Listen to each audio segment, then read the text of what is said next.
और अब खबरें विस्तार से बात करेंगे खंडवा की, जहां ओंकारेश्वर में नर्मदा नदी किनारे लाश मिली है। नर्मदा नदी में बहकर एक लाश आई।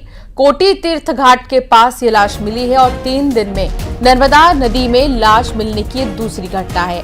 2 दिन पहले ही धार जिले में एक युवक की लाश मिली थी और एक बार फिर अब एक और लाश मिली है नर्मदा नदी के किनारे। इस तरह लाश मिलने से चिंता का विषय है, लेकिन अभी तक शिनाख्त नहीं हो पाई है कि लाश कहां से आई, किसकी है। अभी जांच चल रही है।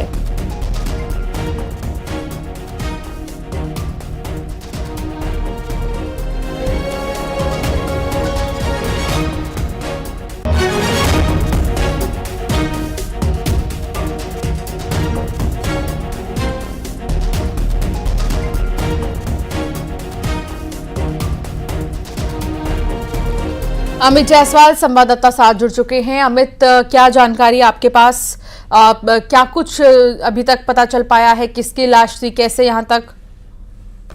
जी बिल्कुल, ये ओंकारेश्वर का जो कोटी तीर्थ घाट है वहां पर ये अज्ञात व्यक्ति की लाश मिली है और जब लोगों ने इस लाश को देखा तो पुलिस को सूचना दी है। पुलिस इस पूरे मामले में जांच पड़ताल कर रही है कि आखिर ये जो व्यक्ति है वो कौन है और ये लाश यहाँ तक कैसे पहुंची है। हालांकि ये अंदेशा जरूर जताया जा रहा है कि ये नर्मदा नदी में बहकर ये जो लाश आई है और यहाँ जो पानी था वहां पर आकर शव बाहर आ गया है।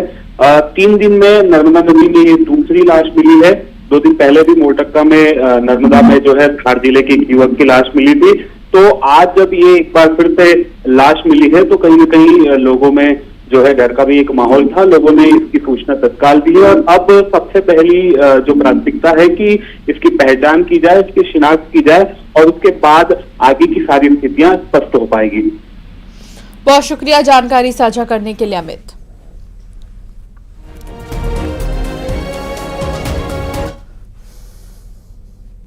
उज्जैन महाकाल मंदिर के आउटसोर्स कर्मचारी धरने पर बैठ गए हैं। KSS कंपनी के आउटसोर्स कर्मचारी धरने पर बैठे हैं। दरअसल महाकाल लोक स्थित कंट्रोल रूम के पास धरने पर ये बैठे हैं। वेतन संबंधी मांगों को लेकर प्रदर्शन किया जा रहा है।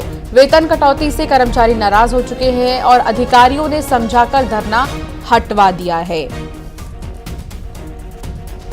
वेतन कटौती को लेकर इनकी नाराजगी उजागर हुई है, जिसको लेकर ये धरने पर बैठे महाकाल लोक के पास आउटसोर्स कर्मचारियों की तस्वीर आप देख रहे हैं जो धरने पर बैठे। फिलहाल इन्हें समझा बुझाकर हटा दिया गया है।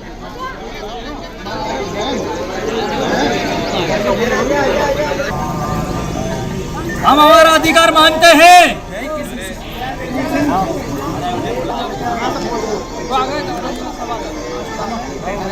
सब आ जाएगा, तुम तो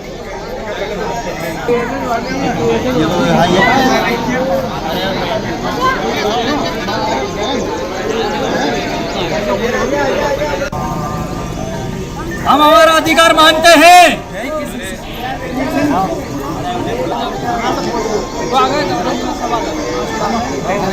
सब आ जाएगा, तुम तो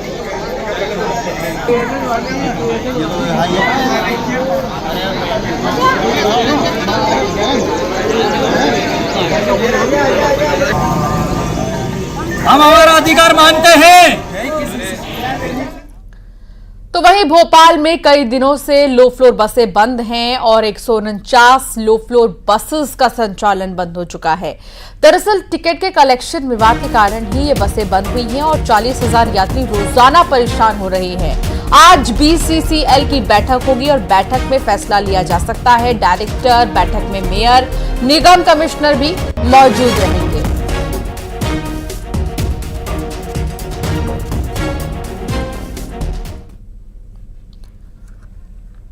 प्रदेश की मोहन सरकार कैबिनेट विस्तार के बाद अब अपने मंत्रियों को नई चमचमाती गाड़ियां देने जा रही है, जिसके लिए सरकार ने बाकायदा 30 नई गाड़ियां खरीदी हैं। वहीं रामनिवास रावत के मंत्री बनने के बाद उनके लिए भी एक नई गाड़ी खरीदी जाएगी और ये सभी गाड़ियां इसी हफ्ते मंत्रियों के बेड़े में शामिल हो जाएंगी। सरकार ने अपने मंत्रियों के लिए 30 गाड़ियां खरीदी हैं, जिन पर 4 करोड़ रुपए से भी ज्यादा का खर्च हुआ है। इन कारों पर यूनिवर्सल नंबर वाली हाई सिक्योरिटी नंबर प्लेट लग गई है। वहीं सीएम डॉक्टर मोहन यादव ने एक नई लग्जरी गाड़ी भी खरीदी है।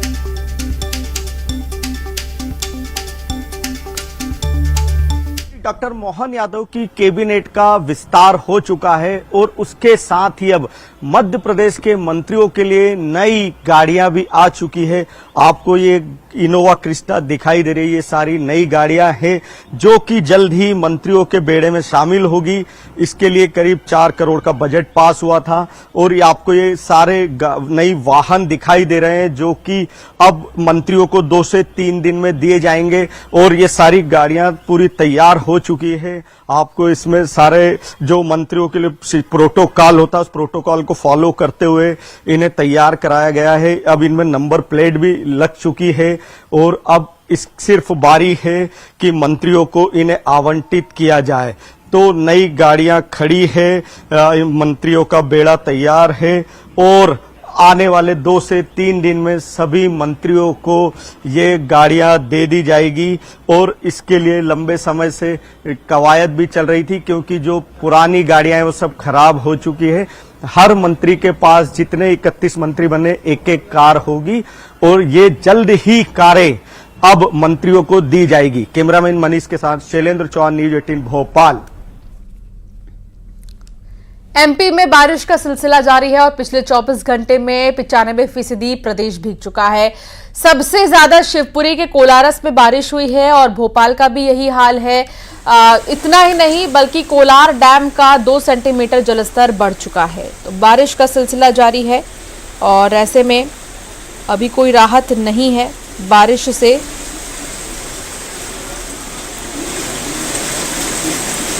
फिलहाल सबसे ज्यादा बारिश शिवपुरी में हुई है और साथ ही शिवपुरी का भी ये हाल आप देख सकते हैं कि हर जगह जल जमाव की स्थिति है तो कई जगहों पर नदियां उफान पर हैं।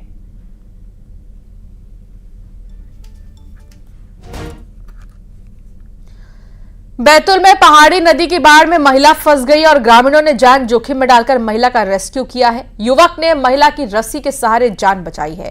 तेज बारिश से नदी में अचानक से बाढ़ आ गई और भीमपुर ब्लॉक के खारी ढाना गांव का यह मामला है। आप तस्वीरों को देखकर अंदाजा लगा सकते हैं कि किस तरीके से जो महिला है वो यहां पर डूब रही थी, लेकिन किसी तरह जो लोग हैं उन्होंने जान बचाई महिला की यहां पर पहुंचकर। दोनों जने पकड़ ला रस्सी में मुर्दा का 80 वाले का दन्ना से बंधन 20 पैसे मार 10 साड़ी कौन से खाई कितना। खरगोन में पहाड़ी क्षेत्र में बारिश से नदी नाले उफान पर हैं। राहगीर और स्कूली बच्चे परेशान हो रहे हैं। जिरनिया के रूपावेल सहित सहायक नदी में बाढ़ आ चुकी है और पुलिया पर पानी आने से रास्ता बंद हो चुका है। खंडवा और रतनपुर मार्ग अब बाधित हो चुका है।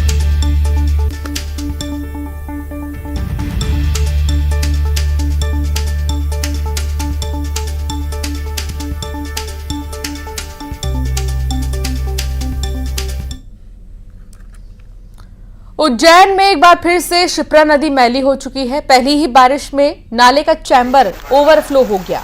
शिप्रा में गंदा पानी मिल रहा है जाकर नाले का। सोशल मीडिया पर यह वीडियो वायरल हो रहा है और ऐसे में एक बार फिर से शिप्रा नदी के अस्तित्व पर सवाल खड़े हो रहे हैं।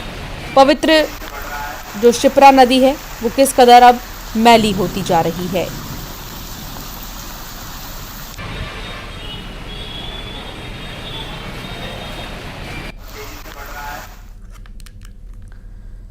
ग्वालियर में आज मेगा पावर कट रहेगा। 1 लाख घरों की बिजली गुल होगी और शहर के 6 फीडर पर मेंटेनेंस के चलते बिजली बंद रहेगी। 10 बजे से लेकर दोपहर 2 बजे तक बिजली कटौती का सिलसिला दिखाई देगा और इसी तरह लोग परेशान हो सकते हैं। तो फिलहाल मेंटेनेंस के नाम पर बिजली कटौती की जा रही है और ग्वालियर में आज मेगा पावर कट रहेगा। लगभग 10 बजे सुबह से दोपहर 2 बजे तक लगभग 4 से 5 घंटे बिजली की कटौती। मेंटेनेंस के नाम पर अभी बिजली को काटा गया है। इसी तरह स्थितियां बनी रहेंगी। अभी कोई राहत नहीं लोगों को। मेंटेनेंस का हवाला देकर जो है बिजली काटा गया है।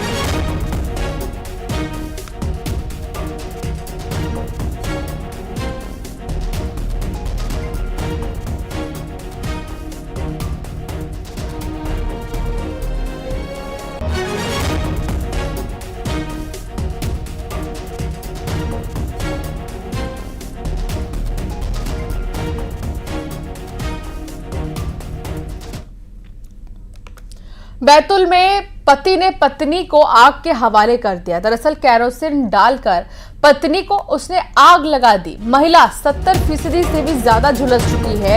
महिला की हालत बहुत नाजुक बनी हुई है। जिला अस्पताल में इलाज अभी चल रहा है और आरोपी पति मौके से फरार है। पति से विवाद के बाद जो महिला है वो अपनी बुआ के घर चली गई थी और इसी बात से गुस्सा होकर जब पति उससे मिलने के लिए पहुंचा तो उसको आग के हवाले कर दिया।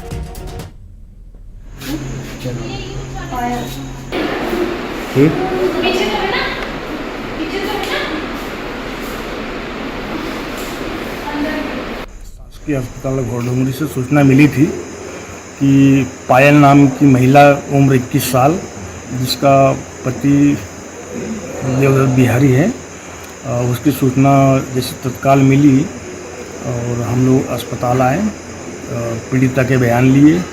पीड़िता ने ये बताया कि मेरे पति द्वारा मेरे ऊपर मिट्टी का तेल डालकर मुझे जला दिया गया है और काफ़ी 80% महिला जल चुकी है। तुरंत उसका उपचार कराया गया और तत्पश्चात हमने उनके बयान लिए। बयान के बाद में उसको डिस्ट्रिक्ट हॉस्पिटल बैतूल रेफर किया गया है। तो वहीं सूरत से सीधी पहुंचे हैं मृतकों के शव। दरअसल गुजरात हादसे में मौत हो गई थी कुछ मजदूरों की। इमारत गिरने से 5 मजदूरों के शवों को सीधी पहुंचा दिया गया है। परिजनों का रो रो कर बुरा हाल है। पीड़ितों के घर पर जिम्मेदार अफसर नहीं पहुंचे हैं। पीड़ित परिवार में गुस्सा है। पीड़ित परिवार ने आर्थिक मदद की गुहार लगाई है। जैसे ही इनकी मृत्यु की सूचना मिली है, निश्चित रूप से हमारे उपखंड में ये बहुत ही दर्दनाक हृदय विदारक घटना है जिसकी भरपाई अपन नहीं कर सकते। इसके बावजूद भी कलेक्टर महोदय के निर्देशानुसार जनपद स्तर से उनको अंत्येष्टि संस्कार के लिए 5-5 हज़ार रुपये मुहैया कराया गया है तथा खाद्यान्न के रूप में प्रति व्यक्ति के मान से 50 किलो चावल और 50 किलो गेहूं प्रदाय किया गया है। अंत्येष्टि संस्कार के लिए जलाऊ लकड़ी का भी इंतजाम किया गया है।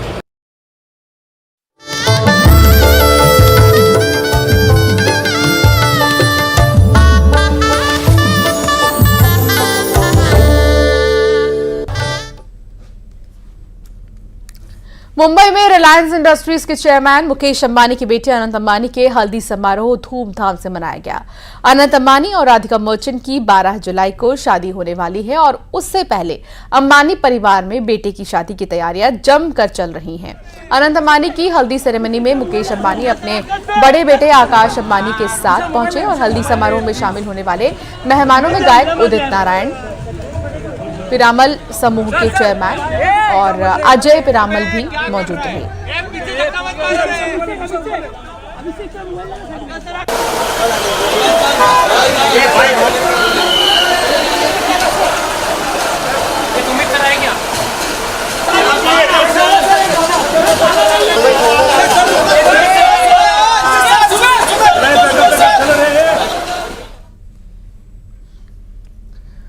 बुलेटिन में फिलहाल इतना ही। आगे भी खबरों का सिलसिला जारी रहेगा।